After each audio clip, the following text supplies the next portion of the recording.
Hi, my name is Vernon Scott, and today I'll be doing a presentation over two potential project plans for Acme Incorporated. Here's a bit of what we're going to be covering. So for this project, I was a part of a financial analysis department, and I've been given several projects to evaluate. However, before I can determine the appropriate valuations for these projects, the thing I'll need to do first is determine the weighted average cost of capital, or WACC, for the firm, since it is used as a threshold of acceptability for the projects we're going to be covering. Here's a bit of what is going to be in this project scope, if you would say. There I'm going to provide you the values for all the components of the cost of capital. I'm also going to calculate the WACC and present its value in this presentation. I'm also going to present values for all valuation methods for the projects for sections 3 through 5 in our rubric for this presentation. And at the end of this, I'm going to cover an overall analysis of what I feel about the project.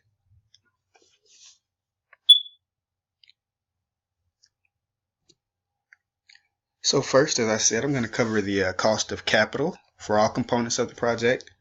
So here we have the cost of debt calculated at 11.8% and 7.08%. We have the cost of preferred stock at an even 10%. We have the cost of equity at a fairly good rate at 14.5%. Also, the growth cost of equity at 14.21%.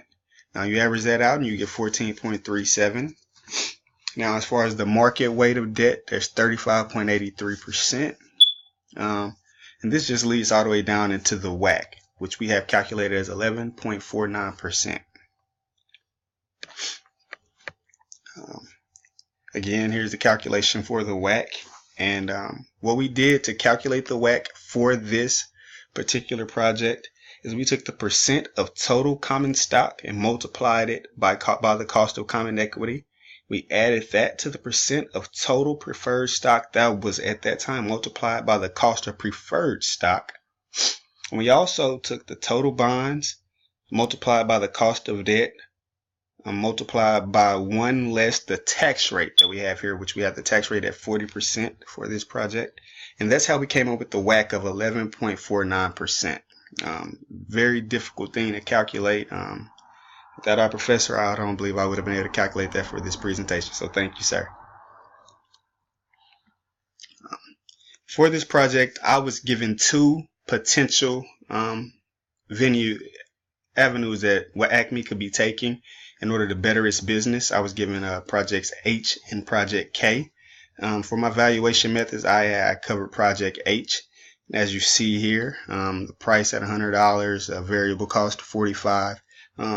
It's pretty much laid out there for you, but the things we're going to be focusing on are the IRR, or internal rate of return, the net present value, the payback period, and the profitability index, which we have calculated here. And we're going to delve more into that in later slides. Here we have the same project H calculated for you with a 10% reduction in price. So the same thing we just were looking at, but this time there's a 10% reduction in price, as noted there with price as opposed to $100 it was on the previous slide. It's now at $90 for price on this one. And again, the key components of this we're going to be paying attention to are the IRR, the net present value, the payback periods, and the profitability index. Again, I'm going to cover those on the slides later from here. And one more valuation sheet we have here with the exact same project, project H, but this time we have it calculated with a 10% reduction in sales volume. That's evident here for you. Again, the same project, project H, but we have to plan for everything. So this time we're projecting it with a 10% reduction in sales volume. This is to make sure we're covering all our bases as part of the financial department, making sure that we're going to be making the right moves in order to ensure that Acme is strong throughout its life as a company. Now, as I said, the main things we were going to be focusing on was the IRR, the NPV, which is the net present value, the payback period, and the profitability index.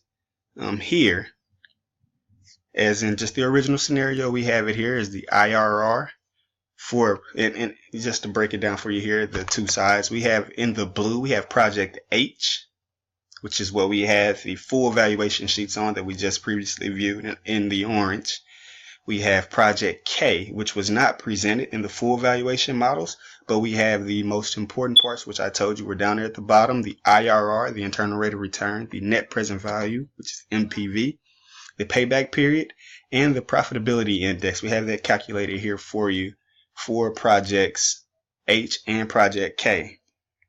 And as you see here, the IRR for Project H is calculated at 28.58%, which is slightly less than that of which we have for Project K at 33.17%. With that, the net present value would be lower as well, so we have it here showing for you. The numbers there for you, with the IRR being significantly lower than that of Project K and Project H. With the payback period, they're not far off, both in that 2-year range. One a little more, being Project K would take a little longer to get that initial return paid off, with it being at 2.71 years. But like I said, it's not far off with the gains we have as far as the IRR and the net present value. That's something that we can deal with. Now, looking at the profitability index, we have $1.36 per every dollar that is invested for Project H. We have $1.65 per every dollar that's invested for Project K. Now, Project K is slightly higher there in that aspect, as to be expected with the IRR and the net present value that we have there calculated for it. Now, what we have down below that is the net present value for both the scenarios we presented earlier in the full valuation sheets just for Project K, which is the net present value for the 10% reduction in price. We have that calculated for Project H and for Project K. And we also have the net present value for the 10% reduction in sales volume for Project H and Project K. And again, these are slightly lower than that's presented. Project H's are slightly lower than those that are presented for Project K, as we see that here. So me, if I were given a recommendation to a management team on which project they should embark on and set forth for their company to head on into the future, I would, in this aspect, from what I have here, the numbers I have calculated here, I would recommend Project K for obvious reasons we have here. It is outperforming Project H in every aspect, aside of payback period, and that's not too far off for the significant size difference that we have when it comes to the IRR and the net present value. I mean, even the profitability index it's almost 30 cents higher per dollar that's invested. It's almost a third higher. I mean, that's just pretty good. That's a pretty good return rate right there. As far as the net present value, the numbers speak for themselves in that aspect as well, when you're taking the reduction, the 10% reduction in price, and also the 10% reduction in sales volume. All right, and here we are just for section 6, which was for me to give an overall project analysis of this project from all the methods that we had there. I'm not going to read that word for word for you. Just going to give you a little synopsis. I mean, that's something you could take into account there and look at. But overall, this type of project where you have two potential projects that a company is looking to delve into and implement for their company's growth and for to raise their intrinsic value.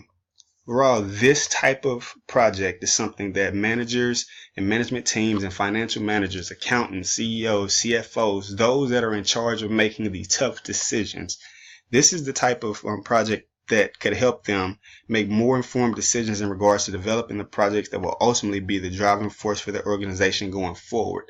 I cannot say how helpful this could be for a company.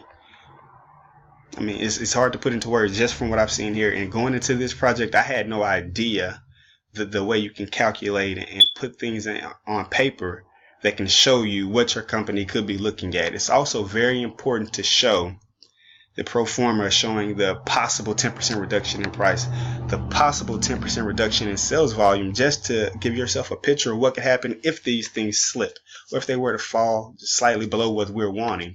And it can present that for you to see which project would be more advantageous for you going forward. All right. So in conclusion, this is off topic, away from the presentation. This is going to be more so about this course as a whole from week 1 to now. I would just like to thank Professor Michael Crawford and my cohort for making this course an enjoyable but intense learning experience for myself. I thoroughly enjoyed everything I took from this class. I'm going to be using this to further my career. Right now, I'm currently employed, as I've stated in numerous foreign posts. I'm employed with the federal government with the Department of Veterans Affairs. But I am looking to use what I'm learning in this class to help my organization grow. If there's any input that I have at all, I'm going to definitely use what I've taken from this class to help my organization in the long run. And again, I would like to thank Professor Michael Crawford and my cohort for this course and making this a memorable one for myself. Thank you. God bless.